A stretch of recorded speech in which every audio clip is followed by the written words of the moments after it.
Okay, ready to dive in. Today's concept, you've probably heard it a million times, choosing your battles. But easier said than done, right? When's it really worth it to go all in on something versus just letting it slide? Because ain't nobody got time for everything. You're telling me. And this is one of those things that sounds deceptively simple, but there's actually a lot of depth to it. And yeah, it's not just about avoiding arguments, though that's definitely part of it. Right. We're going to get strategic today, folks. Think psychology, economics, even a little ancient wisdom thrown in for good measure. By the end of this deep dive, you'll see why choosing your battles can mean less stress, better decisions, maybe even, dare I say, more success. No kidding. It's funny how often people mistake this for being passive, like you're just letting others walk all over you. But it's actually the opposite. It's about being empowered to engage where it truly matters most. Love that. Okay, so our sources today are all over this idea that we have limited resources, not just time, but energy too, right? Like our brains can only handle so much, kind of like our phone batteries, always on the verge of dying. Totally. And one of the big ones they bring up is this thing called cognitive load theory. Basically, it means our brains are amazing, but they're not designed for constant multitasking and problem solving. There's a limit. Okay, pause, because this is me like 90% of the time. Yeah. Brain defried.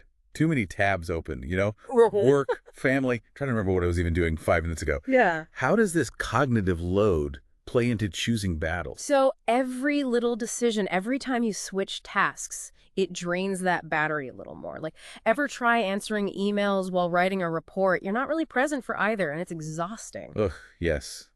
The worst is when I do that in conversations, like trying to talk to two people at once. End up saying, wait, what was I talking about? Way too much. Exactly. Now imagine that, but with your emotions, constantly trying to fix every problem, argue every point. It's like running a marathon every single day. You'd physically collapse.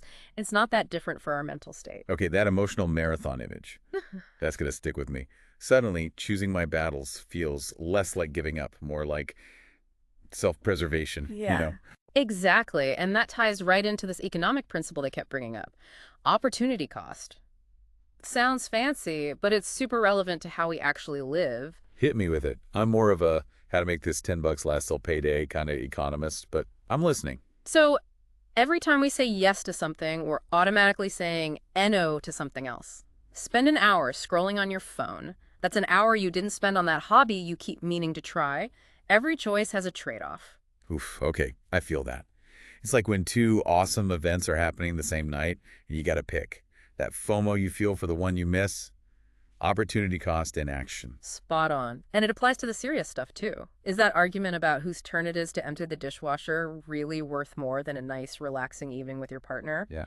It's about where you want to invest your limited time and energy. It's about trade-offs, isn't it? It's like every battle we choose, it's not just about that one thing. It's about what we're not giving our attention to. Exactly. And it gets even more interesting when you bring in other people. Our sources talk about social capital, basically. Our relationships are a resource, too. It makes sense. Like, if you've got that one friend, always has to be right, turns every hangout into a debate, Yeah. you're going to start dodging their calls after a while, Right. Think of it like constantly being the fault finder in a group.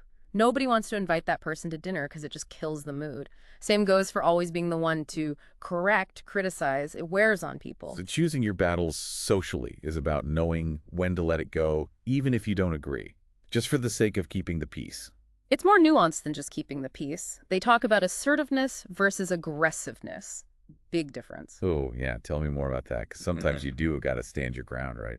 Absolutely. Assertiveness is about advocating for yourself what you believe in, but respectfully. Aggression, well, that's just picking fights because you can. Got it. So not letting yourself get steamrolled, but also not being the steamroller, right? Exactly. It's knowing when something actually violates your boundaries, your values, versus just being mildly annoying. Like a coworker takes credit for your idea one scene, maybe you address it calmly. They make it a habit. Different battle. Gotta suit up. Okay, so how do we get better at spotting those must-fight battles in the first place? Because in the moment, everything can feel urgent. We went strategic, not just reactive. And our sources had this great tool, the Pareto principle. Ever heard of it? Ooh, yeah, the 80-20 rule, right? Like 80% of the results come from 20% of the effort. But how do you actually use that for, like, life stuff? It's about finding that crucial 20% in any situation that really moves the needle. Instead of trying to fix everything, focus on what makes the biggest difference. Give me an example. Say, at work, how would someone use this to choose their battles? Imagine you're drowning in emails, meetings. Hmm. Zero time for the work that actually matters, right? Yeah. 80/20 says figure out where those big wins are coming from. Maybe it's certain client projects or those brainstorming sessions that get your best ideas flowing. And once you know that 20%, you double down on protecting it, even if it means saying no to other things. Bingo. Delegate tasks, set boundaries. Maybe even talk to your boss about streamlining processes so you're free to do your best work, not just more work. So basically, we're not just avoiding stress here, we're actually setting ourselves up for success by choosing wisely. 100%. And it's not all about external achievements either. Think about it. All that energy we waste on pointless battles, that's energy we could be using for personal growth, better relationships, just enjoying life more. Oh, for sure. It's like they say, you can't pour from an empty cup. Spend all your time on those draining battles, you've got nothing left for the good stuff. Speaking of draining, there's another type of battle we haven't even touched on yet. The ones we have with ourselves. Ooh, good point.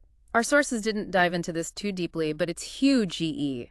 Choosing your battles also applies to our own thoughts, our emotions, that inner landscape. Totally. Because sometimes the toughest opponent we face is our own self-doubt, right? Like that person who always has to be right. Maybe they're battling some deep insecurity on the inside. Doesn't make it okay, but adds a whole other dimension. Yeah. That's like we've been talking about fighting the outside world this whole time, but we're bringing our own baggage to every fight, you know? Oh, absolutely. And those internal battles, the ones we're having with our own insecurities or anxieties, those can be way more draining than anything going on outside of us. Totally. Yeah. Like, what if that person we were talking about who always has to be right? What if they're actually just terrified of being wrong? Like, deep down, worried about not being good enough? Doesn't give them a pass, but it's like their own battle they haven't quite figured out how to fight yet, you know? Exactly. And that's where that whole emotional intelligence thing comes in, right? Because sometimes the folks who are quickest to pick a fight are actually the ones struggling the most on the inside. Which kind of brings us back to opportunity cost, right? Yeah. Like if we're spending all this energy battling our own WN minds, the negative thoughts, anxieties, all that, what are we missing out on in the real world? Whoa, yeah, think about it. All that creativity, problem solving, pure joy we could be tapping into if we weren't stuck in our own heads all the time. There's this great quote from Carl Rogers, our sources mention, about how self-acceptance is like the foundation for any kind of growth. Ooh, I like that. So choosing your battles isn't just about being strategic out in the world, but also inside ourselves, right? Same principles apply. 100%. It's like we got to decide which of those internal battles are worth fighting. Like, yeah, challenge those limiting beliefs, work through past stuff with a therapist, but that constant self-doubt, sometimes you just got to tell it to take a hike. Man, this deep dive went all over the place. Cognitive science, economics, you name it. So for our listener who's maybe thinking, okay, I need a cheat sheet, what's the one thing you hope they remember? It's a marathon, not a sprint, this whole choosing your battles thing. It's about remembering we've all got limits. Time, energy, all of it. And then asking yourself, is this the hill I want to die on? Sometimes the best choice is knowing when to walk away.